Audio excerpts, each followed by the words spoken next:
ओम शांति। ओम शांति। आज के ज्ञान मंथन में आज बाबा कहता है, एक विशेष अवगुण पे बाबा ने हमारा ध्यान खिंचवाया है, मोह के ऊपर। बाबा कहते हैं अगर बाबा से आपको 21 जन्मों की लॉटरी प्राप्त करनी है, इतना बड़ा ऊंचा वर्षा प्राप्त करना है, स्वर्ग का वर्षा, तो बाबा कहते हैं 21 जन्मों की लॉटरी लेनी है तो मोह जीत बनो। हर तरह, देह से, देह के संबंधों से, इवन साधनों से भी मोह हो जाता है, लगाव हो जाता है। अपनी विशेषताएं, अवगुण, उनसे भी मोह हो जाता है, अटैचमेंट हो जाते हैं। तो बाबा कहते हैं कि मोहजित बनो, इन सब बातों को छोड़ो, एक बाप पर पूरा पूरा कुर्बान जाओ। मूल पुरुषार्थ ये है हमारा कि तन मन धन से, मनसा वाचा कर्मणा, एक बाप पर पूरा पूरा कुर्बान जाओ। सदा यह स्मृति रहे कि अब यह पुरानी दुनिया बदल रही है, हम नई दुनिया में जा रहे हैं। आज की मुरली का मूल मंत्र यह है कि भाई पुरानी दुनिया बदल रही है, हम नई दुनिया में जा रहे हैं। और इस पुरानी दुनिया को देखते हुए भी नहीं देखना, माना मोहजित बनना है। फिर बाबा ने आत्मा का पाठ पक्का कराया, वो अलग प्रकार से। बाबा ने कहा कि यहाँ बाबा की हर बात जो है ज्ञान की, वो विचित्र बात है। तो विचित्र बाप विचित्र आत्माओं को समझाते हैं, जिसका चित्र नहीं है। चित्र माना शरीर। बाबा ने यहाँ कहा है कि विचित्र बाबा, जो निराकार शिव बाबा है, वो विचित्र आत्माओं को, माना आत्मा भी निराकार है। बाबा कहते हैं देह रूपी चित्र तुमने लिया है, वास्तव में आत्मा विचित्र है। अभी तुम समझते हो इस समय मनुष्यों की कोई वैल्यू नहीं है।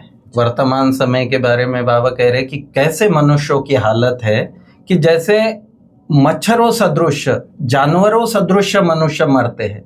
कहीं एक बॉम्ब पटक जाता है, कहीं कुछ ऐसा तूफान आ जाता है, नेचुरल कैलेमिटीज होते हैं, तो कैसे मनुष्य मतलब कैसे मरते हैं। बीमारियां कई प्रकार की, इतने बड़े बड़े युद्ध होते हैं, मतलब जैसे मनुष्य की कोई वैल्यू ही नहीं रही है, अचानक मौतें हो पड़ती है।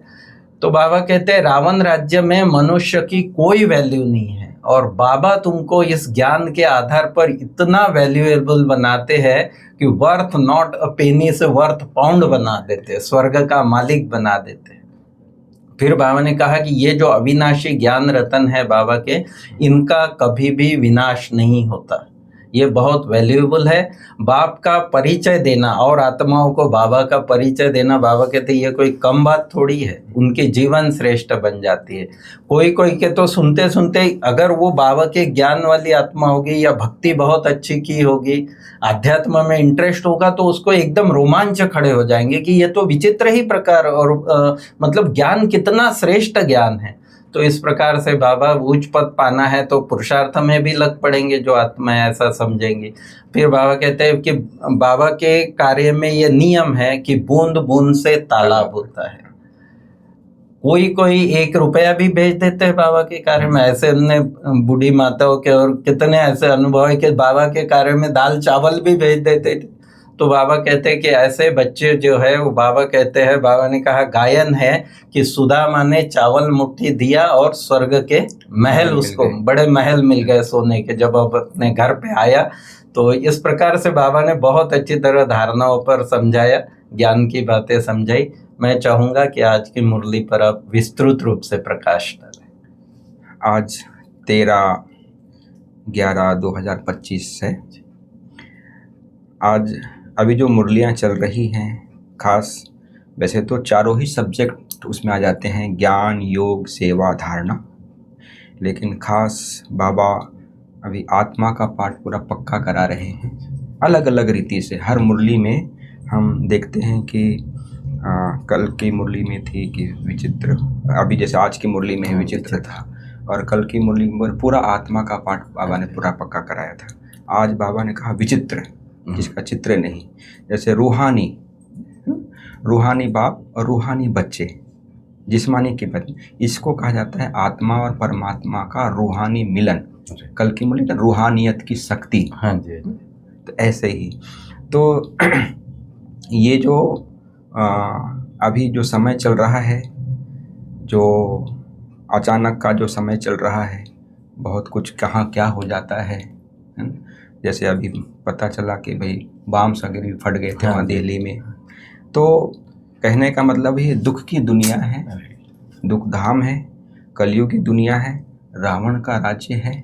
अभी हमको सतयुग की दुनिया स्थापन करनी है, सतयुग की दुनिया के लायक बनना है। इसलिए बाबा ने खास कहा है सतयुगी दुनिया के संस्कार अभी से ही धारण करने हैं, अभी ही हमें अपना वो संस्कार बनाने हैं। उस अनुसार हमारी पढ़ाई भी हो, उस अनुसार हमारी धारणाएं भी हों, देवी गुण भी हमारे में उस अनुसार आएंगे, तब हम देवी देवता घराने में जा सकेंगे।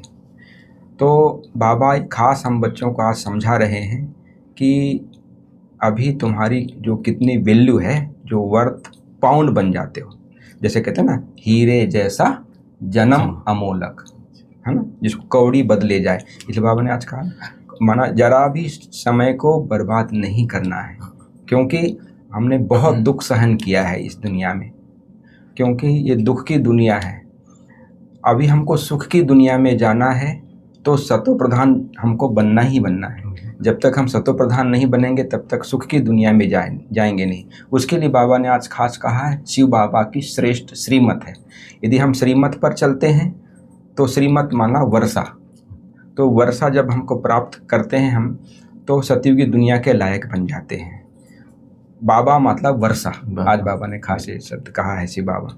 जैसे फादर कहते हैं दुनिया में भी, जैसे मेयर को भी फादर कहते हैं, गांधी जी को भी फादर कहते हैं, लेकिन बाबा कहते हैं सर्व आत्माओं का पिता परमात्मा एक है। दुनिया में भी जगत गुरु भी कहा जाता है, लेकिन जगत का गुरु एक ही है, शिव बाबा निराकार को। मनुष्य मात्र को जगत गुरु नहीं कहा जा सकता है, क्योंकि सर्वमान्य नहीं हो सकता है, क्योंकि ये दुनिया नई दुनिया स्थापन हो रही है, क्योंकि पुरानी दुनिया है, आसुरी दुनिया है।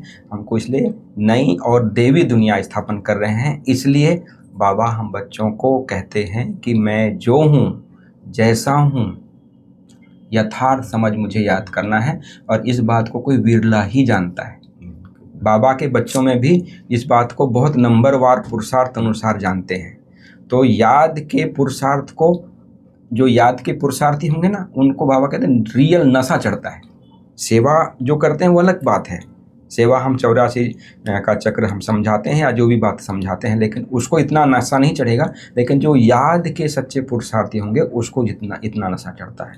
इतना नशा यदि और याद में जितना नशा होता है, वो सच्ची सत्यनारायण की जो कथा सुनते हैं, जो बाबा अभी सुना रहे हैं, तो उतना नशा चढ़ता है। जैसे भारत में अनेक प्रकार के देवी देवताओं के मंदिर होते हैं। विदेशों में मंदिर, चर्च होंगे या जो भी धर्म जहाँ पर माना जाता है ना, तो उस अनुसार एक ये होते हैं, एक दो कुछ होते हैं। बाकी यहाँ पर माना कितनी वैरायटी है। मतलब बाबा कहते हैं इसमें कितना मज़ा है, जो यहाँ पर आके बाहर के विदेश वाले भी आकर इस वैरायटी को देखना चाहते हैं। इतने लक्ष्मीनारायण के मंदिर हैं, शिव के मंदिर हैं, जगदम्बा के मंदिर हैं, अलग अलग कितने वैरायटी बने हुए मंदिर हैं। तो बाबा कहते हैं ये इसकी भी एक माना भारत की एक प्रकार से भारत को मंदिरों का देश भी कहा जाता है। हाँ, तो बाबा कहते हैं अभी हम बच्चों को डबल सिरताज बाबा बना रहे हैं, क्योंकि हम लोग कंगाल बन पड़े थे। और बाबा डबल सिरताज बनाने के लिए घड़ी घड़ी बाबा हम बच्चों को खास याद दिला रहे हैं, माना ताकीद देते हैं। ताकीद मतलब पुरुषार्थ कराते हैं कि मन मना भव, अपने को आत्मा समझ, मुझ बाप को याद करो, मन मेरे में लगाओ।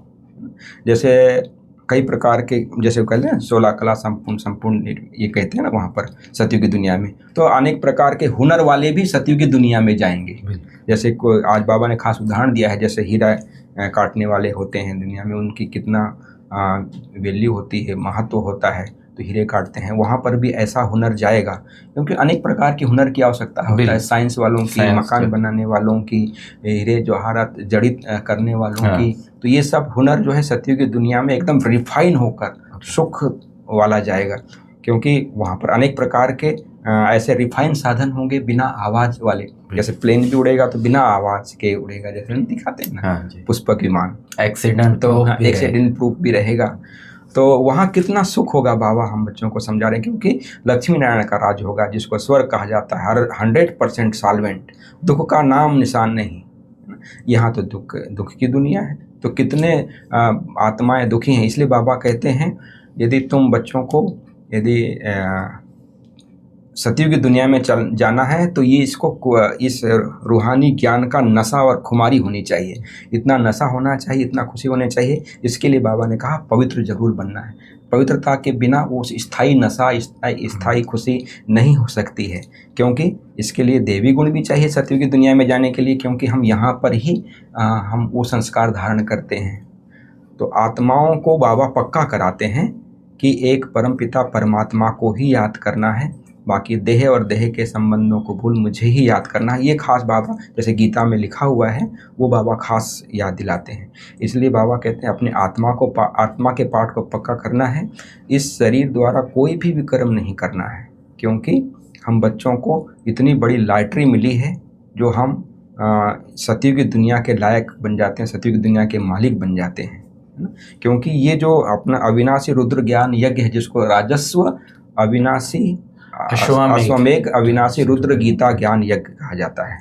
तो बाबा खास आप अभी कुछ दिन से मेहनत की बात कर रहे हैं कि इसमें खूब मेहनत चाहिए, क्योंकि विश्व का मालिक बनना है। आज दुनिया में भी कोई IAS की पढ़ाई पढ़ते हैं तो कितना रात दिन पढ़ाई करते हैं, और यहाँ कितना सिंपल सहज राजयोग बाबा हम बच्चों को सिखाते हैं, जो अनपढ़ बूढ़ी माताएं भी पढ़ लेती हैं, और वो इस नॉलेज को प्राप्त करके कितना उच्च पद के अधिकारी बन जाती है। इतना सहज करके भगवान हमें समझाते हैं। लेकिन बाबा कहते हैं एक ही बात की मेहनत जरूर करनी है कि मैं आत्मा हूँ। जैसे आज बाबा ने कहा विचित्र, मैं आत्मा विचित्र हूँ। चित्र, ये चित्र है, चित्र द्वारा मैं कर्म कर रही हूँ, है ना। तो ये अभ्यास अलग अलग रीति से बाबा आत्मा का पाठ खास पक्का कराते हैं। तो आत्मा के पाठ को पक्का करने के लिए खास बाबा हम बच्चों को कह रहे हैं कि हम जितना ज्ञान और योग में रहेंगे उतना हम पवित्र भी बनते जाएंगे, आत्मा का भी पाठ पक्का होता जाएगा, और नई दुनिया के हम मालिक भी बनते जाएंगे। इसके लिए जो अभी हमारे जो पुरानी दुनिया के संस्कार हैं, है ना, वो उसको ख़त्म करके या भूल कर या मर्ज करके हमको सतयुग की दुनिया के संस्कार धारण करने हैं, क्योंकि कितने जन्म जन्मांतर से हम वो संस्कारों में रहे हैं तो वो याद आता है। तो बाबा खास हम बच्चों को कहते हैं कि हमको देवी दुनिया में जाना है तो उस अनुसार हमारी पढ़ाई भी होनी चाहिए, सर्विस भी होनी चाहिए, उस अनुसार जन्म भी मिलता है। तो बाबा मिसाल भी देते हैं शिव बाबा का, माना ब्रह्मा बाबा का, कि अलब को अल्लाह मिला, बे को मिली की बात सही है ना। तो अपना सब कुछ भले भागीदार जो था उनको बोल दिया कि भाई जितना आपको चाहिए, जो चाहिए वो लेकर मुझे जो दे दीजिए। तो उससे मुक्त होके बाबा ने पूरे विश्व के कल्याण के कार्य में पूरी अपनी तन मन धन सब कुछ लगा दिया। ये बाबा खास मिसाल हम बच्चों के लिए दे रहे हैं। बाबा कहते हैं जितना हो सके यदि हमारे पास साधन सुविधा है तो सर्विस करनी चाहिए, सेंटर खोलना चाहिए, क्योंकि जैसी सर्विस जैसी पढ़ाई वैसा जन्म भी मिलता है। तो सेंटर्स खोल के बहुतों का भी कल्याण करना है। यहाँ दुनिया में यहाँ पर लखपति और करोड़पति बहुत हैं, लेकिन बेचारे अभी की दुनिया के माना सतयुग की दुनिया के हिसाब से तो बेगर्स ही कहलाएंगे ना। बिल्कुल। तो इसलिए बाबा कहते हैं ये अविनाशी ज्ञान रत्नों का जो धंधा है ये जन्म जन्मांतर के लिए हमें विश्व का मालिक बना देता है, सुखी बना देता है। तो यहाँ पर हमको जैसे बाबा कोई कहते हैं ना कि अभी प्रजा भी तो बननी नहीं चाहिए, तो बाबा आज खास हम बच्चों को आज मुरली में समझा रहे हैं कि जैसे कोई भी आता है, ज्ञान सुनता है, समझता है, तो ज्ञान अविनाशी है, उसका विनाश नहीं होता है, तो प्रजा बनती ही जाती है। आप अपनी राजाई के पुरुषार्थ करो, प्रजा ऑटोमेटिक बनती जाएगी। क्योंकि बाबा खास कल भी बाबा ने कहा था मांगना किसी से भी नहीं है, तो आज भी बाबा ने कहा था किसी से भी हम ऐसा मांग नहीं सकते हैं। यहाँ के बच्चों के बूंद बूंद से ये तालाब भरता है, ये महायज्ञ चलता है। तो ये सिस्टम बना हुआ है, ऐसा सिस्टम और कहीं नहीं संसार में। जो भगवान का जो यज्ञ जो बना हुआ है, इसमें बूंद बूंद से, बच्चों की बूंद बूंद से सब कार्य एकदम सहज रीति से बहुत अच्छा चल रहा है। सुदामा का मिसाल भी जैसे आपने बताया है ना, कई बाबा के बच्चे कहते हैं बाबा हमारी 1 रुपया ले लो, एक ईंट लगा दो, है ना। तो उससे भी इसलिए बाबा को कहा जाता है सौदागर, जादूगर, रत्नागर। तो बाबा हम बच्चों को रूप बसंत भी बनाते हैं। तो ये बाबा की मुरली बहुत अच्छी था। आज के बाबा का मुरली का वरदान भी बहुत अच्छा है। स्वयं को विश्व सेवा प्रति अर्पित कर माया को दासी बनाने वाले सहज संपन्न भव।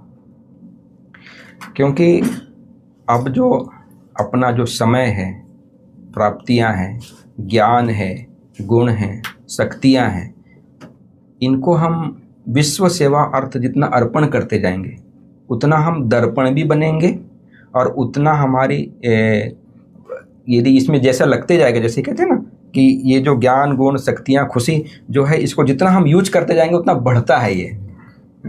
तो जैसे हमारे जो दुनिया में कहते हैं ना कि धन लगाते हैं तो या किसी को हेल्थ के लिए कोई हॉस्पिटल खोलते हैं तो उसका अच्छा जन्म हो जाता है, तो ऐसे ही बाबा कहते हैं हम जितना हम इसको लगाते हैं अपने जो बाबा ने वैसे जन्मते ही हमको सर्वगुण सर्व शक्तियाँ सर्व प्राप्तियाँ वरदान में दे दिया है, तो उसको हम जितना हम सेवा में लगाते जाएंगे उतना ये बढ़ता जाएगा। इसलिए बाबा कहते हैं जितना हम इस सेवा में कार्य में हम समर्पण होते जाएंगे उतना हमारा सेवा सरेंडर जितना होते जाएंगे तो माया भी हमारे आगे सरेंडर हो जाएगी। ये बाबा खास आदमी कहते हैं। और ऐसे आज स्लोगन भी है, अंतर्मुखता से मुख को बंद कर दो तो क्रोध समाप्त हो जाएगा। तो अंतर्मुखता की शक्ति के आधार पे जैसे क्रोध मुक्त का एक वर्ष चला था, बाबा ने बाप दादा ने हम बच्चों को खास होमवर्क दिया था पूरा एक वर्ष के लिए कि क्रोध मुक्त वर्ष। उसके लिए बहुत सारी हमारी ये चली थी बीच बीच में सेमिनार कहो वार्ता कहो, संगठन अलग अलग संगठन बने थे, अलग अलग पॉइंट्स निकले हुए थे। तो क्रोध मुक्त, क्योंकि क्रोध ब्राह्मण जीवन में क्रोध को इतना ये नहीं दिया जाता, चलो क्रोध तो हो जाता है, लेकिन बाबा कहते हैं सेकंड नंबर का शत्रु है। उस पर जब तक जीत नहीं पाएंगे तब तक अपने आप को जो शांत स्वरूप प्रेम स्वरूप आत्मा है उसका अनुभव यदि नहीं करेंगे तो कैसे क्रोधमुक्त जब तक नहीं बनेंगे। डिसर्विस का भी कारण बन जाता है। डिसर्विस का कई चार लोग एकदम देख रहे हैं क्रोध का हम यदि विस्तार करें तो बहुत बड़ा ये है। इसलिए बाबा कहते हैं अंतर्मुखता के स्वरूप को हमको धारण करना है। तो जैसे आप व्यक्ति सारा अभी चल रहे हैं कि अशरीरी और विदेही स्थिति का अभ्यास को बढ़ाना है, तो उसके लिए बाबा खास कहते हैं कि जैसे एक सेकंड का जैसे स्विच ऑन ऑफ करते हैं ना, तो ऐसे ही हम ये जब चाहें तब शरीर का आधार लें, जब चाहें शरीर से हम परे हो जाएं। ये स्थिति का हम जब अभ्यास करते जाएंगे तो बाबा कहते हैं हमारी अवस्था कर्मातीत बनती जाएगी। ये थी प्यारे बाबा की आज की मुरली। ओम शांति, ओम शांति।